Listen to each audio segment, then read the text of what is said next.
Halo, salam sehat dan bahagia untuk kita semua dan selamat berjumpa kembali di channel Guru Pelosok. Oke sobat pendidik, di video kali ini saya akan mencoba berbagi sekaligus menjawab beberapa pertanyaan dari rekan-rekan pendidik. Sebenarnya bagaimana sih cara membuat media pembelajaran yang interaktif untuk memfasilitasi proses pembelajaran yang berdiferensiasi? Nah, di tampilan video ini saya sudah menyediakan sebuah media pembelajaran ya, tentunya media pembelajaran interaktif yang saya gunakan dalam proses pembelajaran. Nah, di sini kita lihat ada menu. Jadi di menu belajar ini ada materinya tentang perkembangbiakan generatif ya pada hewan. Kemudian ada menu gaya belajar. Jadi di menu gaya belajar ini adalah pengelompokan ya, pengelompokan peserta didik, yaitu melalui asesmen ini kita mengelompokkan peserta didik baik dari kelompok kinestetik ya, peserta didik dengan gaya belajar kinestetik, kemudian ada kelompok belajar auditori, dan yang ketiga ini kelompok belajar visual.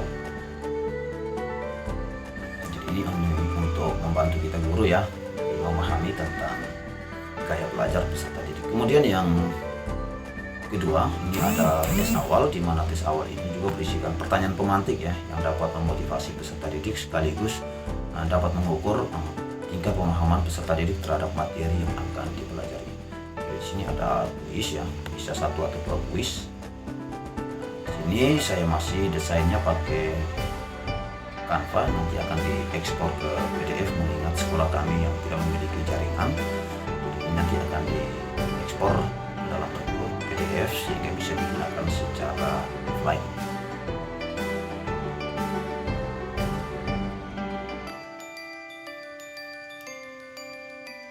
Oke, kemudian di sini ada konten video, karena tadi ada kelompok gaya belajar auditori sama visual, maka di sini saya satukan juga bisa dalam bentuk konten video, di mana video ini tidak hanya berisi gambar tetapi juga disertai dengan audio atau suara. Kira-kira seperti ini ya konten videonya.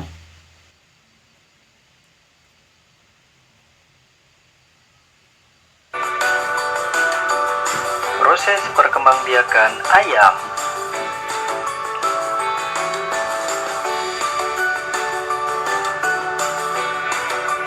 1. Ayam bertelur.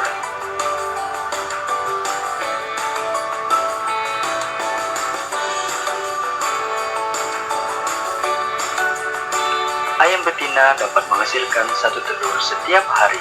Telur yang dapat dihasilkan berkisaran 7 hingga 12 telur setelah. Jadi kira-kira seperti itu videonya. Kemudian di bagian presentasi ini, nah di bagian presentasi ini saya menggunakan game atau permainan. Jadi sini sebagai pemeran utamanya adalah peserta didik dengan gaya belajar kinestetik, karena kita tahu gaya belajar kinestetik ini mereka cenderung lebih suka bersentuhan langsung dengan objek atau melalui gerakan ya, baik itu dalam permainan atau gerakan apa yang bisa membantu mereka untuk mencapai tujuan pembelajaran. Yang di sini saya buat dalam bentuk game. Nah, jadi ada kolaborasi antara peserta didik dengan gaya belajar kinestetik, auditori maupun visual. Jadi seperti ini.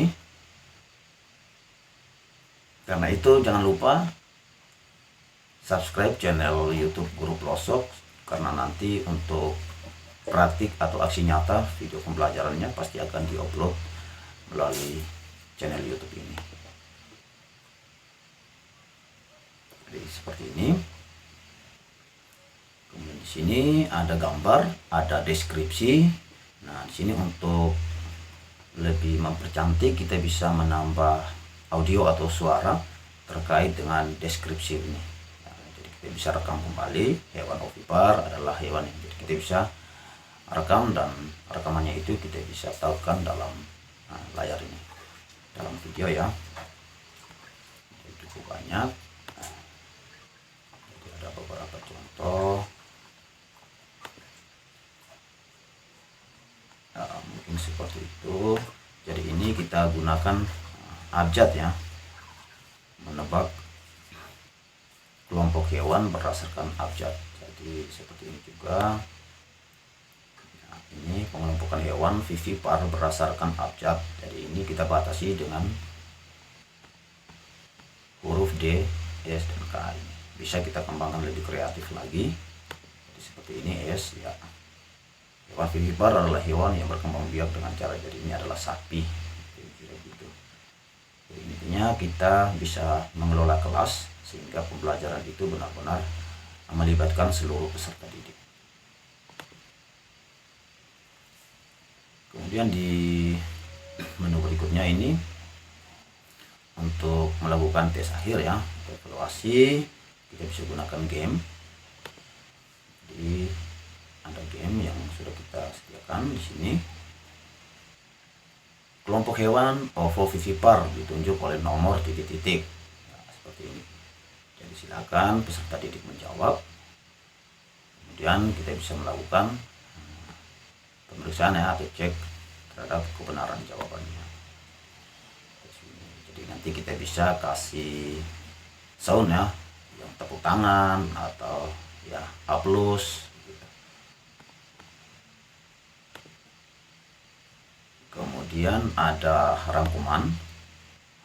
Nah, ini rangkuman terkait dengan perkembangannya. Jadi rangkuman ini selain teks, kita juga bisa merekam ya, untuk menambah supaya ada audionya.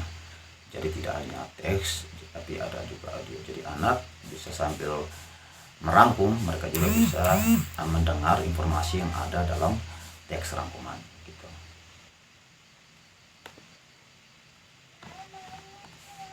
Kemudian yang terakhir ini ada refleksi, dan ini bagi saya ini sangat penting sekali, dimana dengan refleksi ini kita bisa mengetahui kelemahan dan kelebihan kita selama proses pembelajaran.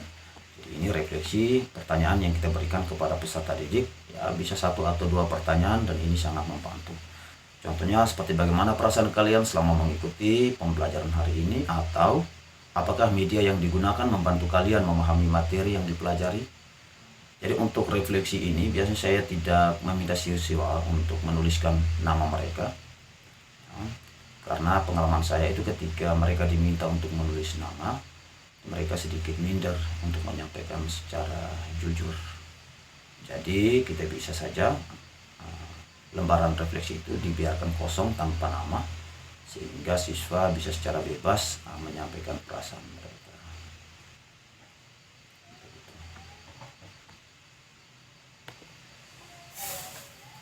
Oke, ini sedikit informasi dari saya. Jika Bapak Ibu guru memiliki ide atau kreativitas yang berbeda, boleh komen di video ini. Akhir kata, saya mengucapkan terima kasih dan sampai jumpa di video saya